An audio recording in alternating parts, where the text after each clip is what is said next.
নমস্কাৰ, পোনপ্ৰথমে আপোনালোকক ড্ৰিম জব চেনেলটোলৈ স্বাগতম জনাইছোঁ। SSC GD 2026 বৰ্ষৰ এক্সামৰ কথা সকলোৱে গম পাইছে আৰু 23 তাৰিখৰ পৰা আপোনালোকৰ এক্সাম আৰম্ভ হ'ব।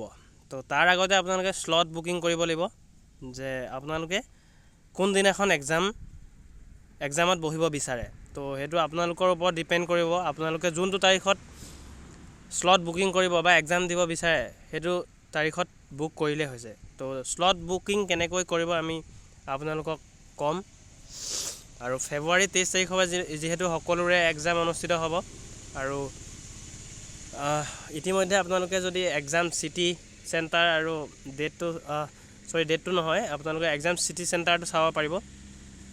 কোনদিনা পৰীক্ষা দিব চিলেক্ট কৰক এতিয়াই।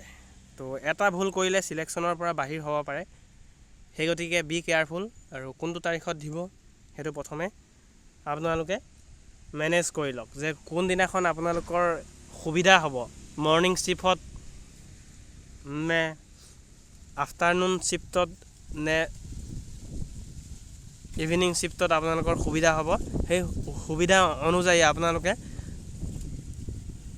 বুকিং কৰিব নিজৰ এক্সামৰ স্লটটো। তো আশা কৰিছোঁ দূৰ দূৰণি যদি আপোনালোকৰ ঘৰৰ পৰা 2 ঘণ্টা 3 ঘণ্টা সময় যদি লয়, তেন্তে আপোনালোকে আফটাৰনুন অথবা 12 বজাৰ যোনটো নেকি শ্বিফ্ট বা 11:45 যোনটো শ্বিফ্ট হয় সেইটো আপোনালোকে ল'ব পাৰে। যিহেতু যাওঁতে সময় অলপ ল'ব, সেই গতিকে মৰ্ণিংটো তেতিয়া আপোনালোকে নল'লেও দুপৰীয়াৰটো লৈ কৰি এক্সামটো ভালদৰে দিব পাৰিব। এতিয়া গাড়ী ঘোঁৰাৰো সুবিধা হ'ব, লগতে আপোনালোকৰ আকৌ ঘূৰি আহিবৰ বাবেও সুবিধা হ'ব। একেবাৰে সন্ধিয়াটো ল'লেও আপোনালোকে যাওঁতেতো পাই যাব, আকৌ এক্সাম শেষ হোৱালৈকে আবেলিয়ে হৈ যাব। সেই গতিকে যদি আপোনালোকৰ দূৰ দূৰণিৰ হয়, ওচৰৰ যদি হয় তেন্তে দিব পাৰে যে মৰ্ণিঙত বা ইভিনিং নিজৰ কথা, এইটো আপোনালোকৰ ওপৰত ডিপেণ্ড কৰিব। কিন্তু বেষ্ট তাৰিখটো কি হ'ব সেইটো আপোনালোকে জনাটো অতিকৈ প্ৰয়োজন। যিহেতু SSC GD চেণ্ট্ৰেল গভৰ্ণমেণ্টৰ জব হয়, যিহেতু তো সকলোৰে এটা সপোন আছে যে চাকৰি এটা পোৱাৰ। সেই গতিকে কোনটো আপোনালোকে দিনত কোনটো ডেটত চিলেক্ট কৰিলে নৰ্মেলাইজেশ্যন মাৰ্কছ বেছি পাব, সকলোৱে যিহেতু কুৱেশ্যন কৰি আছিলে।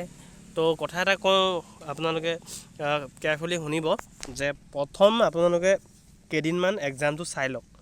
তো পেপাৰৰ আপোনালোকৰ পেটাৰ্ণটো গম পাব, লগতে অলপ আইডিয়াও আহিব যে কেনেকৈ পঢ়িছিলে বা কেনেকৈ ৰিভিজন 2-3 দিনৰ ভিতৰত কমপ্লিট কৰিব, গোটেইখিনি আপোনালোকে গম পাব। ধৰি লওক এক্সামটো আপোনালোকৰ 23 তাৰিখৰ পৰা ষ্টাৰ্ট হ'ব, ঠিক আছে। 23ৰ পৰা ষ্টাৰ্ট হ'ব। 23টো আপোনালোকে বাদ দিয়ক, এনেকৈ ধৰি আপোনালোকে 26 বা 27লৈকে বাদ দিয়ক। তাৰপিছত নেক্সট তাৰিখৰ পৰা আপোনালোকে স্লট বুকিং কৰিবলৈ আৰম্ভ কৰি দিয়ক, অথবা 5-6 দিন আপোনালোকে এনালাইচিছ কৰাৰ পিছত নিশ্চয়কৈ গম পাই যাব যে পেপাৰ কেনেধৰণৰ আহিছে, বা অলপ হ'লেও আইডিয়া হৈ যাব যে আপোনালোকে পঢ়াখিনিৰ ভিতৰত কিমানখিনিনো আহিছে, নিশ্চয়কৈ গম পাই যাব তেতিয়া। তো স্লট বুকিং বৰ্তমান লিংকটো এক্টিভেট হোৱা নাই। আজিৰ পৰা যিহেতু আপোনালোকৰ এক্টিভেট হোৱাৰ কথা আছিলে, কিন্তু এতিয়া মই চেক কৰিছিলোঁ, এতিয়া আপোনালোকৰ লিংক এক্টিভেট হোৱা নাই। তো মেবি সন্ধিয়াৰ পৰা আপোনালোকৰ অ'পেন হৈ যাব। যদিহে হয় মই আপোনালোকক এবাৰ দেখাবলৈ চেষ্টা কৰিম। তো এনেধৰণৰ আপোনালোকে খবৰখিনি পাই থাকিবলৈ ড্ৰিম জব চেনেলটো ছাবস্ক্ৰাইব কৰিবলৈ নাপাহৰিব। আৰু এইকেইদিনটো আপোনালোকৰ বেছি দিন নাই, যিহেতু 23 তাৰিখলৈ। তো যি পাৰিছোঁ আমি চেষ্টা কৰিম। যদি ৰিজনিঙৰ ফাৰ্ষ্ট ভিডিঅ' এটা দি থৈছোঁ, সেইটো যদি চোৱা নাই আপোনালোকে চাব। আৰু জিকে মই কেইটামান টপিক লৈ আহিম, জিকে ভাবিছোঁ। তো আপোনালোকে পাই যাব। চেনেলটো ছাবস্ক্ৰাইব কৰিব, যিমান পাৰে বন্ধুবৰ্গলৈ শ্বেয়াৰ কৰিব। ধন্যবাদ, নেক্সট লগ পাম।